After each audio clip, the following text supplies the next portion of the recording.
What is up, everybody? I am Allie, and welcome back to the Auto Alley. So, what we're doing today is I tracked down a few parts, which is exciting.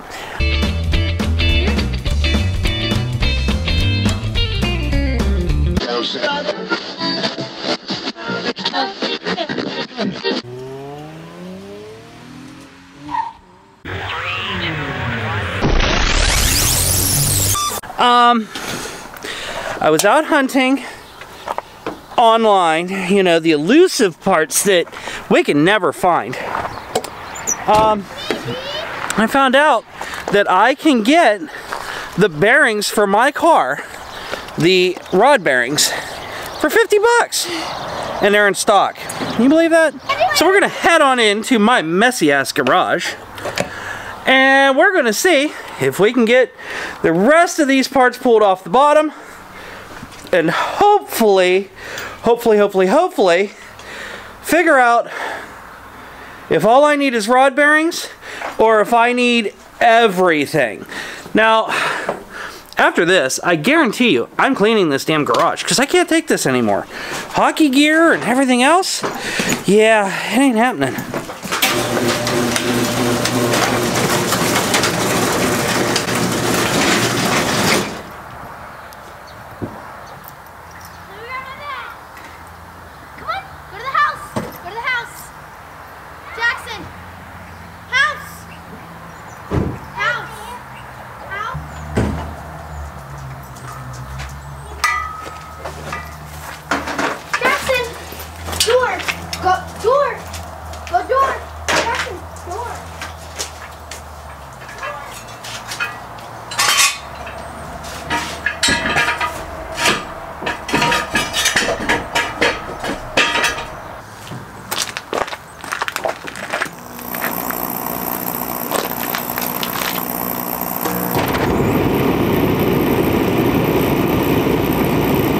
What's going on, guys?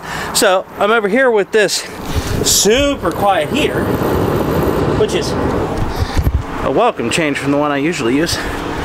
This is one from my dad's work. He was able to borrow it so that we can stay warm because ours isn't working right.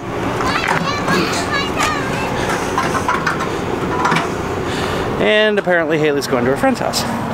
Okay, so we're back on the SVT. I'm going to try and get this baffle down out of it, aka the windage tray, and see what we can roll from there. Okay, so I'm going to climb under here, try and get a little bit of a view for you about what I'm dealing with this camera before I switch over to my GoPro. Alright. So, here's what we're dealing with at this time. You have this. This is the windage tray. So, it's bolted right up here. Like that's one of the bolts there. And it goes all the way down the line. Both sides. They have bolts that connect it to the transmission. 5, and I have to take out the two hex that are over here. So I'm going to switch over to the GoPro so you guys can kind of see what I'm dealing with, and we can try and get this popped out, see what we're dealing with, and hopefully see if we can fix it on the budget.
should be the moment of truth.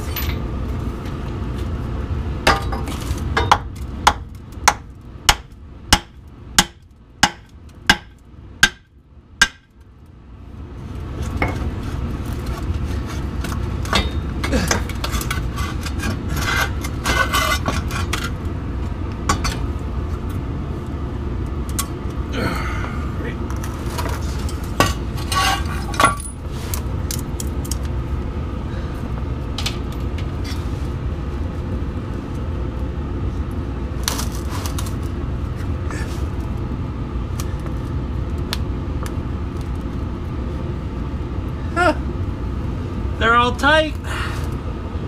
So, which one is knocking?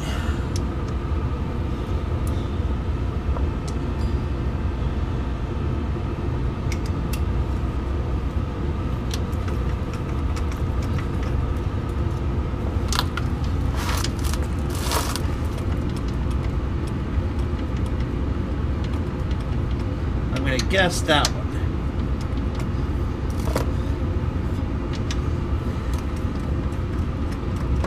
There it is. The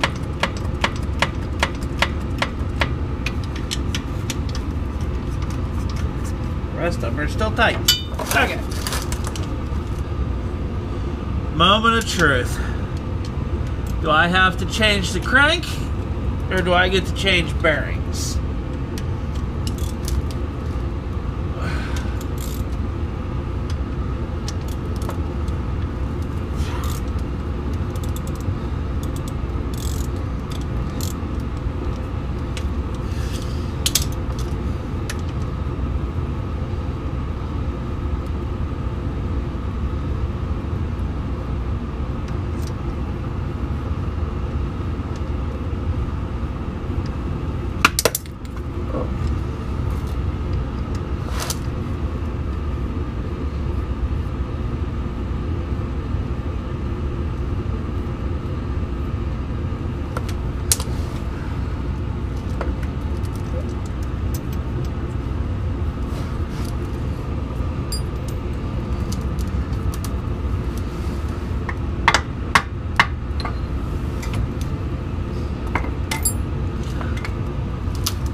Woohoo!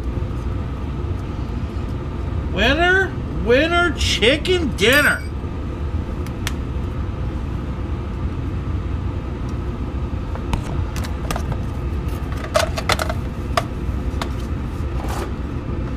Ladies and gentlemen, boys and girls, I think we have a winner. It does not look like there's any damage to this crank, nor do I see any damage to the rods, which means we got super, super lucky.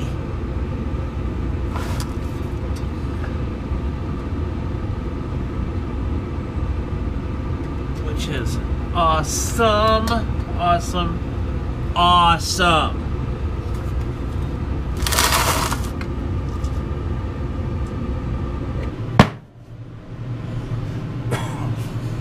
Education time. Okay, so this is a rod and a piston. This is a connecting rod, or the wrist pin, which adds or makes the connecting rod fit to the piston. And this one is called floating. So it floats.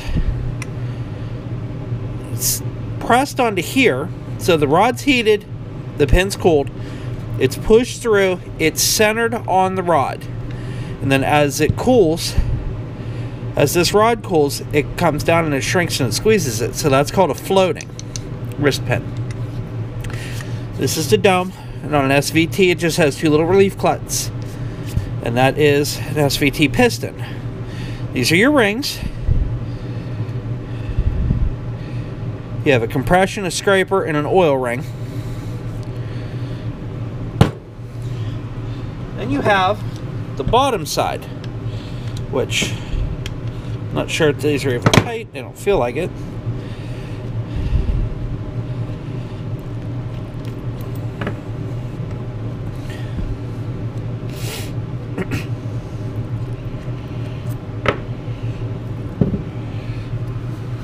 this is a rod bearing. You see it has a little tang that holds it in place. This will also normally have one in here. This specific one does not, because somebody pulled it out. But that is where the other bearing goes. And you can see these are fractured. I don't know the perfect term for them, but these are actually a fractured type. So instead of being completely machine smooth, you see how they have these cracks and crevices in them? Those match up. So whenever you put this thing together, so when these match up, they mesh together. See how that popped into place? Same with that one. See how it pops into place? And you'll see that they match. So what they do is, somehow, and I don't know exactly how, is they score and fracture these so that they perfectly mate up together. Anyway. So, there's the rod cap. Obviously, this is the bearing. This is the rod cap off of my number 4. Doesn't look too awful bad. I will have to do a very, very, very small amount of polishing, but it won't even touch 1,000th. Just have to clean it up, which you can see it's mostly cleaned up already. But I'll have to clean mine up because we're going to put new bearings in mine. So, there's my rod cap. Here is what happened to mine. Obviously, we saw that that gasket was bad on the oil pump, which caused oil starvation to cylinder number 4, which is where that rod cap came from. Cylinder number 4 starved. The crank caught the inside of the bearings, which are dirty now, but they weren't when I pulled them out, I promise. The crank caught the inside of the rod. Now what happens whenever this... What you'll see is, instead of having a tang like this poked down in, you will see that you can't really find the tang. It's right here. But what happens is that inside catches just enough, it goes dry enough that it spins this. So instead of being set in here like it should, it'll go like this. And then you'll have the other side like this, which mine didn't go super bad, thankfully.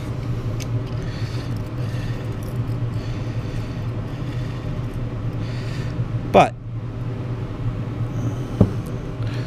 they can spin, they can oblong, but you can see that this one started to wear on the side, or on the bottom and top, but there's still a bearing cushion, which means, in theory, I should be able to get a set of rod bearings, throw them in, get a new gasket to seal up that oil pump pickup, because I don't like the way it looks. Get a little steel wool just to polish these a little bit. And we're talking like double-aught steel wool, like barely touching it, because that's all it needs. And throw it all back together. So, ladies and gentlemen, we have good news. The SVT is not as bad as we thought it would be. I don't have to replace the crank, which is awesome, but it definitely needs rod bearings. I could think of worse ways to go. So here's what we're dealing with. Number 4. Cylinder number 4. She was knocking. She really wanted to get out, but I didn't let her. All the other ones look really good, but we'll replace all the rods anyway. We can see that we didn't damage the crank. I don't know if we can get zoomed in on that. See if I can bring some focus to it.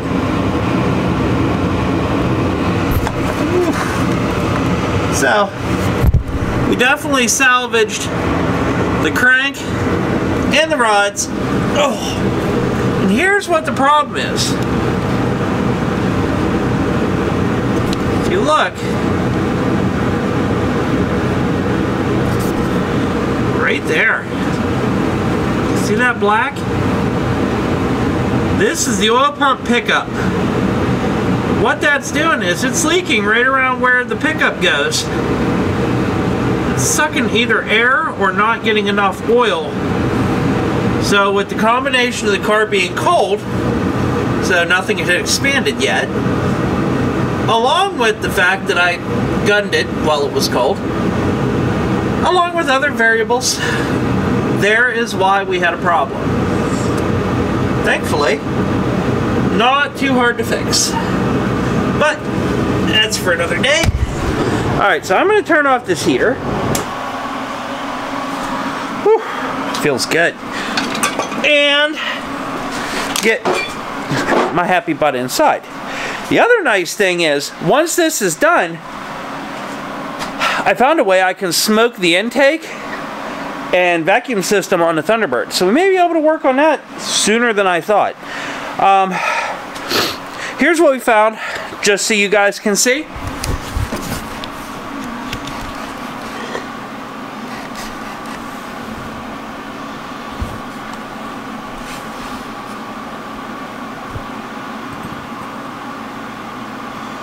That's supposed to be the tang. So it's spun a rod bearing. It's number 4. But there's like little to no metal in the car. All the actual machine surfaces are like perfect. Little tiny scuff that I can polish out in 2 seconds flat.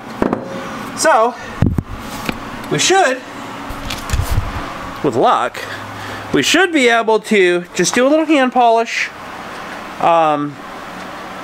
Then we can go ahead, get the bearings, and get this motor put back together. I may have gotten lucky. I hope. So, stay tuned, guys. Hopefully you guys enjoyed this video for all the boring that it could be. And like I said, we're going to get the car put back together. We're going to make sure it's not knocking, banging, making any funny noises. And then I got a few tricks up my sleeve. Not only for this car, but to work on the green ZX3 and the Thunderbird. So I got a few tricks coming up. We're going to get tires on the bike. And I have another possible car that may be joining the channel. We'll wait and see. Stay tuned. Hopefully you enjoy it. And we'll see you guys on the next video. Or, as I always say, we'll see you guys on the flip side.